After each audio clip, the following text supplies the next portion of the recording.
Hi, we're Andrew. We're at the Signature Theater about to see a magic show called Nothing to Hide. Now this has a very interesting story because Neil Patrick Harris was in Los Angeles at a place called the Magic Castle. If you don't know what the Magic Castle is, shame on you. It's one of this nation's treasures. It's a magic castle, and it's a castle of magic. You have to be a magician in order to get into the Magic Castle. Or know a magician. We've been to the Magic Castle. Of course we have. It's some of the best magic you'll ever see. So Neil Patrick Harris went to the Magic Castle, and he saw these two guys. He said, guys, you need to be on Broadway. So next thing we know, they're on Broadway. Because Neil Patrick Harris is a sorcerer. Honestly, I am a magician nerd. I adore magic. Are you really? Yes. Really? Yes. Okay. It's something about getting in front of a bunch of people and lying to them. Frankly speaking, I also enjoy magic. However, they're going to need to do more than just the usual cutting dogs and ponies in half and pulling rabbits out of their butts to convince me that these tricks belong on the Great White Way. And now we're going to disappear.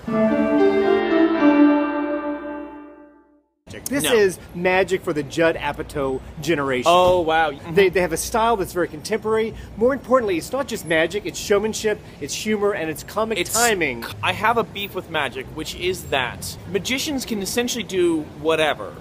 They're not really bending the fabric of space and time. There's only just so many things a magician can do. They're in control. I'm never impressed with stuff where it's like, oh, and then I put it in a baggie, and then I like sat on it, and then I threw it out the window. I'm not into that. That's not impressive to me. If you can sell me on the performance of it, that's what I'm interested in, and that's what these guys do very well. We've seen a lot of magic, and for the most part, when I see a trick, I sort of know how they're doing it. There were a couple of tricks, many tricks in this show that I have no idea how they did this. I know how they did it. How? Magic. Suggestion, have a drink before the show. Oh, I would definitely have a drink. The only drawback I can say is that the house might be too big because you want to be there in the action. You want to see what's going on. Yeah. If you can get tickets in the front of the house. Most of the magic that we've seen has been in LA, and as far as magic goes, I think LA really owns magic, and it's great that they're bringing their LA magic to Broadway. Well, I think the key thing is that a lot of magicians will tell you what they're going to do. They'll tell you how they're going to knock your socks off. Even the anti-magician, right? David Blaine. He's always like, I'm gonna try something. I don't know if it's going to work out. I don't know if it's going to work. I'm going to try to levitate.